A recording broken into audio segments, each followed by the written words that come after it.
Garuda Express, an international courier service. Mega family నుంచి first time Telugu తెరకు heroine గా పరిచయమైన కథానాయిక నిహారిక. మెగా బ్రదర్ నాగబాబు ముద్దుల కుమార్తె అయిన నిహారిక ఒక మనసు సినిమాతో కథానాయికగా టాలీవుడ్ లో ఎంట్రీ ఇచ్చింది. తొలి సినిమాతో నటిగా మంచి మార్కులు సంపాదించిన కమర్షియల్ సక్సెస్ మాత్రం సాధించలేకపోయింది. దీంతో నిహారిక మళ్ళీ సినిమాల్లో నటిస్తుందా లేదా అనేది చర్చనీయాంశం అయింది. అయితే ఒక మనసు తర్వాత పెర్ఫార్మెన్స్ కు స్కోప్ ఉన్న ఓ తమిళ సినిమాలో నటించేందుకు అంగీకరించినట్టు వార్తలొచ్చాయి. ఈ తమిళ సినిమా ఎంతవరకు వచ్చిందో తెలియలేదు, కానీ నిహారిక తాజాగా ఓ తెలుగు సినిమాలో నటించేందుకు అంగీకరించని తెలిసింది. ఇంతకీ ఏ హీరో సరసన అంటే నారా రోహిత్తో అని సమాచారం.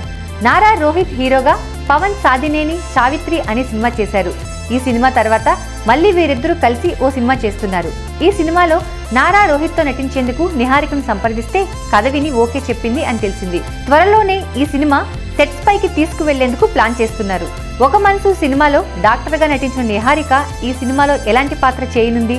ఇంతకీ ఈ సినిమా కథ ఏమిటి అనేది తెలియాలంటే ఇంకొన్ని రోజులు ఆగాల్సిందే.